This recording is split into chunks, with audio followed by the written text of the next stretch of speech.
Saudara, kita masuk di segmen terakhir kita dalam program Sapa Bali hari ini bersama dengan HIMSI Wilayah Bali ya, Mbak Komang tepatnya.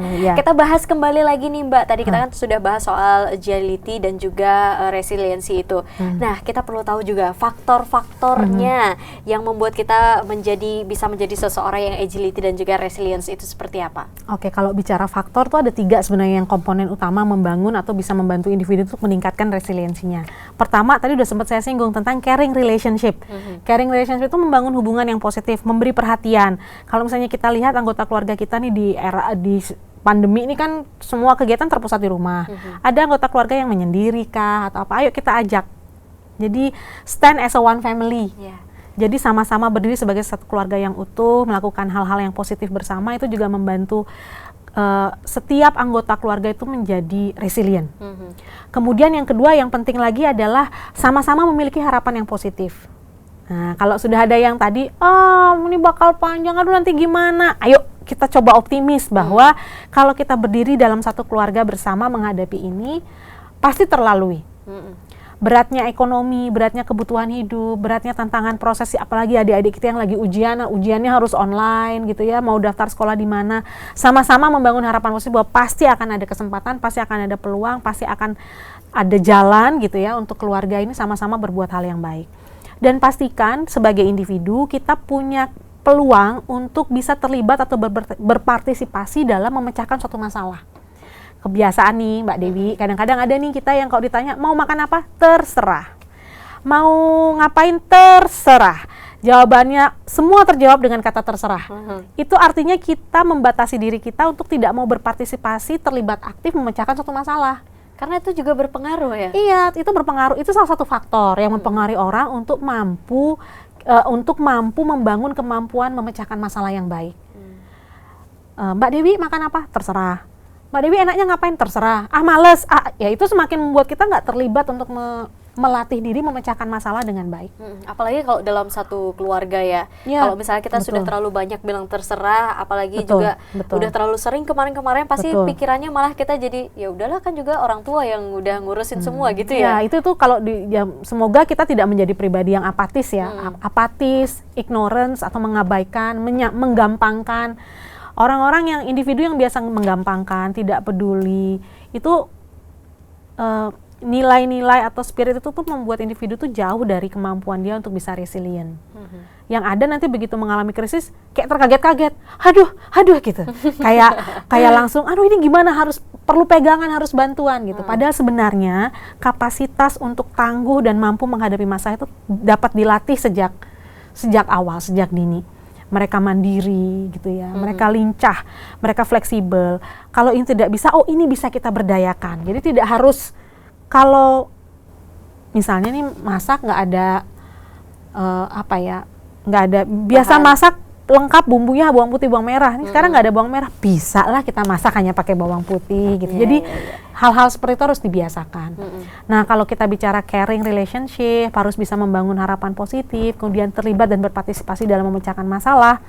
3 hal ini bisa membantu individu untuk bisa lebih resilient ketika menghadapi situasi krisis. Lebih menerima lagi. Menerima dan berbuat sesuatu. Tidak hanya menerima aja. Betul. Kalau menerima saja, ada memang situasi yang kita harus menerima, maksudnya menerima permasalahan dan menerima bantuan.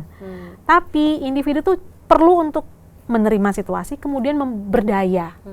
Jadi kita usahakan dulu. Betul, nih, kita gitu ya? memberdayakan diri kita. Kalau memang kita tidak mampu, maaf ya, saya ralat tidak mampu untuk berdaya karena kita paham banyak keterbatasan. Ayo kita coba link itu kita connect sama program-program komunitas yang ada di sekitar kita, entah bantuan gitu ya, entah pertolongan, untuk bisa membantu kita menjadi lebih tangguh, begitu. Nah, ini juga sepertinya cocok nih ya, seperti yang kita bahas sebelumnya tadi itu adalah soal kalau misalnya kita ketemu nih orang-orang di luar sana yang ternyata emosinya lebih tinggi daripada kita, terus keluarga Komang, gitu misalnya keluarga terdekat, Mbak Komang tadi minta ayo ajak sama-sama, tapi kalau misalnya kita dipandang kecil, kamu nggak tahu apa-apa, apa yang harus kita lakukan biasanya kalau kayak gitu? Ya kadang memang kalau ajakan atau himbauan informasi dari keluarga terdekat, orang terdekat, biasanya kita suka gitu ya, apa sih gitu ya, suka menggampangkan atau menyepelekan. Jikalau memang situasinya sudah cukup kompleks gitu ya, bahwa kita tahu ada kerabat kita yang membutuhkan bantuan dan itu tidak mungkin dilakukan oleh orang terdekat atau support system yang ada di sekitarnya, boleh dirujuk, boleh konsultasi ke psikolog gitu ya, boleh ngobrol dengan diskusi langsung dengan psikolog yang, kalau sudah ada psikolog yang dikenal silahkan, kalaupun tidak, apalagi di era sekarang ini kebetulan kami HIMSI Bali bertugas bersama rekan-rekan HIMSI di seluruh Indonesia bersama pemerintah dalam program Sejiwa. Namanya program Sehat Jiwa, itu bantuan psikologis awal untuk masyarakat dalam menghadapi tantangan pandemi ini. Ini programnya bantuan psikologis awal melalui hotline 119, sehingga masyarakat bisa kontak langsung ke sana. Untuk yang memang memerlukan ini, mohon izin menyampaikan nggak apa-apa ya Mbak Dewi ya. Sehingga seperti tadi pertanyaan Mbak Dewi, kalau keluarga nggak bisa ngajak, nggak bisa menghimbau, nggak bisa ngasih tahu dan permasalahannya udah cukup berat, bisa langsung konsultasi di sana. Nanti akan bicara langsung dengan psikolog yang bertugas. Tapi balik lagi juga nih, satu lagi Mbak Komang. Boleh. Kita kan nggak tahu ya, misalnya tingkat emosi 1-10, apakah 5 tuh sudah termasuk tinggi sehingga kita saranin deh kamu untuk menghubungi psikologi aja. Saat kapan kita melihat bahwa orang tersebut harus berkonsultasi dengan orang yang lebih ahli? Nah, sebenarnya kalau kita ingin berkonsultasi, sebenarnya akan lebih baik dan akan lebih bermakna, bermanfaat jikalau individu itu sendiri yang tergerak untuk berkonsultasi. Bukan karena Mbak Dewi menyuruh Komang Rahayu konsultasi deh gitu. Tapi karena memang Komang Rahayu mau konsultasi. Karena jadinya justru nanti malah ada tersinggungnya gitu. Jadi malah sensitif. Emang aku kenapa bener. gitu? Emang saya kenapa kamu pas harus suruh konsultasi? Kamu aja yang konsultasi. Bisa begitu kan jadinya. Jadi kalau keinginan untuk bertanya, berdiskusi, intinya ketika individu itu ingin mencapai hal yang lebih baik, ingin sejahtera secara psikologis dan memerlukan bantuan, silahkan. Jangan karena saya disuruh nelpon nih sama ibu saya karena saya susah dikasih tahu, saya susah diatur, pasti akan sulit, efeknya nggak akan dapat. Sulit juga untuk merubah ya. Betul. Karena kalau kita bicara secara psikologis, kita nih sifatnya kita nggak kasih obat kan Mbak, kita membantu individu itu untuk menjadi lebih berdaya. Dia punya dia mampu memberdayakan dirinya untuk menjadi lebih baik. Kalau dalam istilah kita sekarang, let's be agile, let's be resilient gitu. Jadi mari kita lebih lincah, lebih gesit, lebih tahan dan siap menghadapi krisis. Kemudian mari kita tangguh untuk beradaptasi. Oke. Terakhir, lagi sekali terakhir. Ada lagi ya?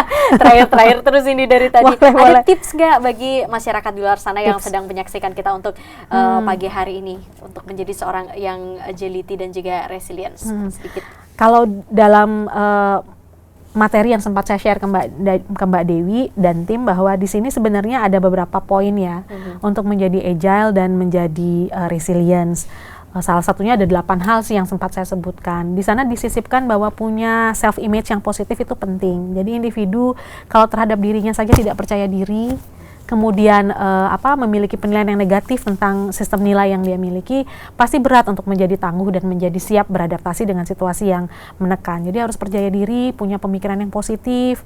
Tadi ya, easy going gitu, nggak usah terlalu tegang, nggak usah terlalu kaku, karena permasalahan hidup sudah berat. Jadi mari dinikmati semua permasalahan itu dengan solusi, dengan mencari solusi. Kalau dilihat dari sisi emosi tidak akan ada habis-habisnya. Jadi fokus kepada pemecahan masalah. Kemudian humor. Nah, humor itu menyegarkan sekali loh Mbak Dewi. Jadi humor tuh bukan berarti kita apa-apa dibecandain bukan menjadi tidak serius gitu ya. Terkadang kita perlu kok menyisipkan humor itu di kehidupan kita, dalam arti agar kita bisa di era begini mungkin sulit untuk tertawa. Tapi terkadang kita perlu menstimulasi warna hidup itu dengan sesuatu hal yang menyegarkan, dengan humor. Humor itu juga termasuk santai ada acara nggak di TV yang misalnya jenuh dengan acara di TV yang aduh covid semuanya bicara covid, nonton Sapa Bali Pagi ini mudah-mudahan bisa menyegarkan salah satunya. Atau lihat stand up komedi yang lagi ngobrol acara, itu biasanya juga bisa. Atau kita yang menciptakan humor itu sendiri dari hal yang sederhana aja di rumah gitu ya, bersama keluarga, saya rasa itu juga akan bisa membantu. Baiklah, luar biasa sekali. Semoga menjawab. Terjawab pastinya ya. Karena kan biasanya juga Mbak Komang ini juga terima telepon ya. Tadi seperti yang sudah dibilang tadi bersama dengan HIMSI seluruh Indonesia. Ya, di gelombang pertama itu ada 150 relawan psikolog yang bertugas. Di gelombang kedua ini juga akan mulai hari Rabu ini menerima telepon atau semacam masyarakat yang ingin menyampaikan berbagai keluhannya terkait masalah psikologis menghadapi pandemi ini. Jadi masalahnya bisa berbagai macam yang diceritakan. Saya sudah bertugas juga kemarin dan bersama rekan-rekan HIMSI Bali lainnya, dan ke depan juga tetap masih ada psikolog-psikolog yang akan standby untuk membantu dan melayani masyarakat. Jadi kita sama-sama berjuang, kita harus sama-sama sehat, lahir batin.